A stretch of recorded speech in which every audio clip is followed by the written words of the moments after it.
Il faut être cinglé pour écrire. C'est ennuyant, c'est plate à mort.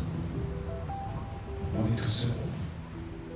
Le spectacle plonge le spectateur dans un univers onirique, dans une autre dimension qui change le rythme intérieur. Voilà une belle tête de linotte. Elle a mordu un lapin. Tu es beaucoup plus petite que je l'imaginais. On avait envie de commencer un projet qui intégrerait aussi les jeunes de la Gaspésie et qui mettrait en lumière un auteur québécois. On a arrêté notre choix sur Jacques Ferron. Je vivrai désormais à l'abri du monde, au centre de moi-même. Et au centre de tout. Jacques Ferron, c'est un écrivain qui était aussi médecin, un homme politique qui a fondé le Parti Rhinocéros. Il était très connu de la sphère publique et il a marqué le Québec. Ouais, un médecin? Oh, ça tombe bien. Pouvez-vous regarder ici? C'est un peu enflé, je pense. Oh, moi, les soirs de pleine lune, c'est ma hanche qui me fait souffrir. Oh, moi, j'ai une flébette dans l'aile. La scénographie que vous voyez, c'est une représentation de ces phares-là qu'on a visités en Gaspésie au cours de notre résidence, qu'on a vraiment simplifié à un petit îlot où l'auteur va se réfugier pour écrire, où il est un peu pris même, on peut l'interpréter d'une façon ou d'une autre, pour imaginer ces différents personnages qui vont arriver dans cet univers-là. La réflexion que j'ai eue par rapport au fait que j'écrivais de la musique pour une pièce qui exploite certaines des histoires écrites par mon grand-père, c'était de rester fidèle à ma propre direction artistique comme lui l'a été finalement. Je suis là pour vous écouter. C'est mon métier, écouter les gens. Mais non, vous vous trompez, vous êtes docteur, vous soignez.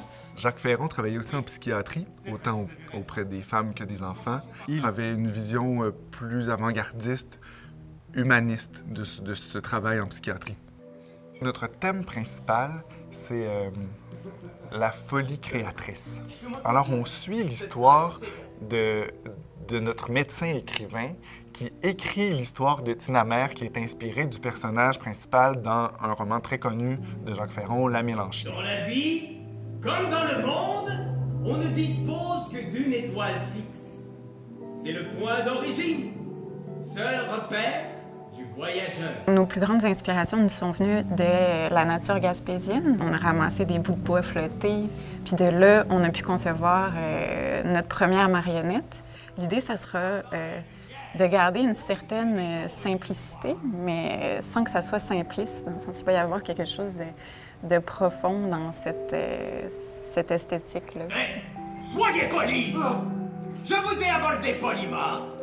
Je vous ai abordé comme des innocents. On passe, c'est ça, d'un bureau assez normal à toutes sortes d'univers. Ça devient, ce bureau-là, un espace d'où tout peut sortir, tout peut arriver, un peu comme aussi une porte vers un autre univers. Toute notre scène se modifie, se transforme au gré de l'imagination de l'auteur et peut-être même contre son gré.